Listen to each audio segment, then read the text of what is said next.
आज मैं इस वीडियो में ना 5 टॉप क्वेश्चंस प्रोनाउन का लेके आया हूँ। ठीक है, तो पहले 5 क्वेश्चंस को देखते हैं। इसमें हमें कॉमन एरर ढूंढना है। ठीक है, एरर ढूंढना है। पहला क्वेश्चन क्या है, the boy who is in this room he is my brother. पहला क्वेश्चन है, इसमें हमारा एरर ढूंढनी है। दूसरा क्या है, the teacher who teach us English he is very kind. ठीक है, इसमें खोजना है। तीसरा है, the candidate being a graduate he is eligible for this post. और चौथा क्वेश्चन है, mister Sharma our representative he will attend the meeting. ठीक है, और पांचवा क्वेश्चन है, Mrs Pratap being a good teacher she is selected for award. This is the boy whom we must help him और no error. ठीक है, तो इसमें हमें क्या करना है, एरर ढूंढना है। एसएससी के फेवरेट क्वेश्चन बन जाते हैं, प्रोनाउन का टॉपिक है। ठीक है, चलिए हम लोग बात करते हैं पहले कुछ कंसेप्ट की, उसके बाद इस क्वेश्चन को करेंगे। ठीक है, तो सबसे पहले मैं कह रहा हूँ कि अगर कोई भी सेंटेंस में नाउन या प्रोनाउन है, क्या है, नाउन या प्रोनाउन है, तो नाउन या प्रोनाउन क्या हो सकता है, नाउन या प्रोनाउन या तो सब्जेक्ट होगा, क्या होगा, या सब्जेक्ट होगा। ठीक है, नाउन या प्रोनाउन को सब्जेक्ट की तरह यूज किया जाएगा या फिर उसे ऑब्जेक्ट की तरह यूज किया जाएगा। ऑब्जेक्ट दो चीज़ का होता है, एक वर्ब का भी होता है, दूसरा प्रीपोजिशन का ऑब्जेक्ट होता है। ठीक है, तीसरा अगर वो सब्जेक्ट ऑब्जेक्ट नहीं तो वो मस्ट कंप्लीमेंट है। क्या है वो, कंप्लीमेंट है। ठीक है, नाउन या प्रोनाउन आता है सेंटेंस में तो वो या सब्जेक्ट आएगा या ऑब्जेक्ट आएगा या कंप्लीमेंट आएगा। अगर वो नाउन या प्रोनाउन कंप्लीमेंट नहीं है, बात को ध्यान से समझना, कंप्लीमेंट नहीं है या ऑब्जेक्ट नहीं है तो वो सब्जेक्ट है। सेंटेंस का क्या है, वो सब्जेक्ट है। अगर कंप्लीमेंट नहीं होगा वो, ऑब्जेक्ट नहीं होगा वो, तो क्या होगा, वो सब्जेक्ट होगा। ठीक है, और अगर सब्जेक्ट है तो सब्जेक्ट के लिए एक फाइनाइट वर्ब चाहिए ही चाहिए। सब्जेक्ट को क्या चाहिए, एक फाइनाइट वर्ब चाहिए ही चाहिए होता है सब्जेक्ट को। ठीक है, दूसरी बात, रिलेटिव प्रोनाउन को थोड़ा समझते हैं हम लोग। रिलेटिव प्रोनाउन, रिलेटिव प्रोनाउन जो होता है, जैसे मैं एक सेंटेंस लिख रहा हूँ, Ram who is my brother, who is my brother lives in the USA, ऐसा मैंने लिखा। ठीक है, तो यहाँ पे क्या है, Ram who is my brother, who is my brother, ये वाला एक क्लॉज आया है, हूँ के साथ शुरू हो रहा है, ये हूँ से शुरू हो रहा है। Ram who is my brother lives in the USA, तो ये रिलेटिव प्रोनाउन है। क्या है ये, रिलेटिव प्रोनाउन। रिलेटिव प्रोनाउन किसी नाउन या प्रोनाउन के बाद आकर के एक एडजेक्टिव क्लॉज बनाता है जो उस नाउन या प्रोनाउन के बारे में कुछ हमें जानकारी देता है। ठीक है, तो ये हो गया है ना। तो पहला सेंटेंस को अब देखते हैं। हाँ, the boy who is in this room, the boy, ठीक है, who is in this room, जो इस कमरे में है, जो इस कमरे में है। ठीक है, ही is my brother, he is my brother आगे है। तो यहाँ पे देखिए, द बॉय क्या ऑब्जेक्ट है, नहीं, ये ऑब्जेक्ट नहीं है। क्या ये कंप्लीमेंट है, नहीं, ये कंप्लीमेंट भी नहीं है। तो ये क्या होगा, ये सब्जेक्ट ही सब्जेक्ट होगा। क्या होगा, ये सब्जेक्ट होगा। ये मस्ट क्या है, ये सब्जेक्ट है। ठीक है, और इस सब्जेक्ट का वर्ब देखिए, इसको थोड़ी देर के लिए अलग कर लीजिए। अब the boy who is in this room, इसको थोड़ी देर के लिए भूल जाओ। ये रिलेटिव प्रोनाउन है, एडजेक्टिव क्लॉज है। ठीक है, इसको थोड़ी देर के लिए हटा देंगे तो क्या आएगा, the boy he is my brother, यहाँ पे इज वर्ब आया है, ये सब्जेक्ट ही है। ये क्या है, ये सब्जेक्ट है।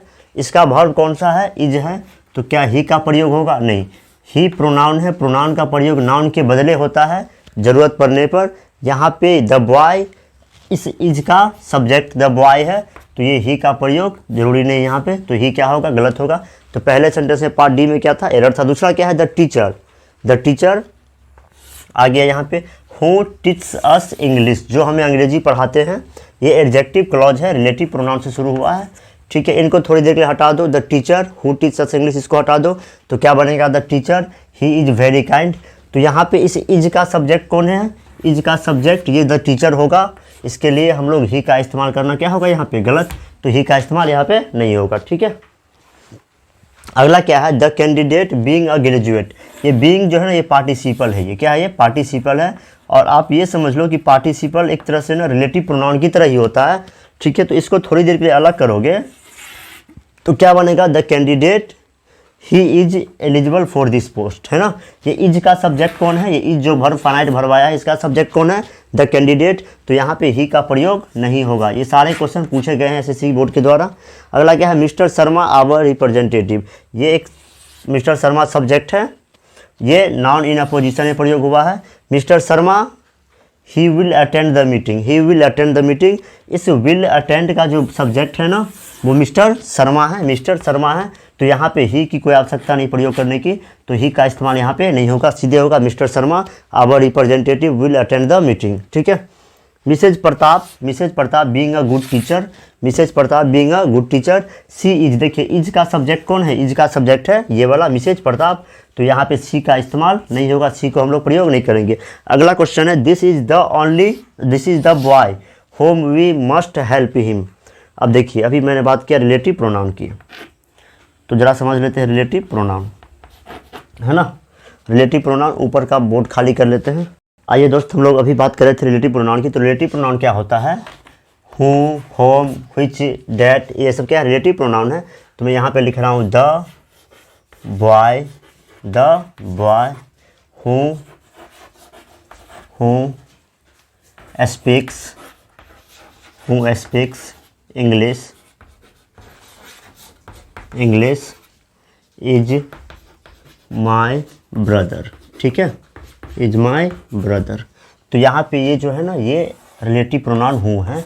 रिलेटिव प्रोनाउन का काम क्या होता है, किसी नाउन के बाद आकर के एक क्लॉज बनाता है। ये क्या बना रहा है, एक क्लॉज बनाता है, और ऐसा क्लॉज बनाता है ना जो उस नाउन के बारे में, इस नाउन के बारे में, इसको हम लोग एंटीसीडेंट कहते हैं, एंटीसीडेंट कहते हैं। इस नाउन के बारे में विशेषता बताने का काम करता है, इसलिए आप इसको रिलेटिव प्रोनाउन वाले क्लॉज को एडजेक्टिव क्लॉज कह सकते हैं। ठीक है। जो हूँ होम होता है ना, अगर सब्जेक्ट है तो हूँ का प्रयोग करते हैं, ऑब्जेक्ट है तो हम लोग होम का प्रयोग करते हैं। जैसे यहाँ पे एक और सेंटेंस लिख रहा हूँ मैं, the boy whom we love is Ram. ठीक है, इज राम। यहाँ पे देखिए होम आया है तो ये ऑब्जेक्ट का काम कर रहा है। ठीक है, इस वर्ब का ये ऑब्जेक्ट, रिलेटिव प्रोनाउन या तो सब्जेक्ट होगा या तो ऑब्जेक्ट। यहाँ पे ये सब्जेक्ट है और यहाँ पे ये ऑब्जेक्ट है। अब बताइए यहाँ पे ये वर्ब जो है ना लव का ऑब्जेक्ट कौन है, हिम है, सॉरी होम है। होम किसके लिए आया है, इस बॉय के लिए आया है। ठीक है, तो यहाँ पे देखिए तो दिस इज द बॉय, ये वही लड़का है। होम वी मस्ट हेल्प, इस हेल्प का ऑब्जेक्ट कौन है, इस हेल्प का ऑब्जेक्ट है होम, जो किसके लिए आया है, बॉय के लिए आया है। तो इस हेल्प का क्या कोई अगला ऑब्जेक्ट होगा, नहीं होगा, तो इस सेंटेंस में हिम नहीं होगा। तो हमने आज टॉप 6 क्वेश्चन किए रिलेटिव प्रोनाउन का, जो एसएससी के द्वारा पूछे जाते हैं। तो अगर ये वीडियो आपको अच्छी लगी हो तो हमारे चैनल को सब्सक्राइब करना और वीडियो को आगे तक शेयर करना।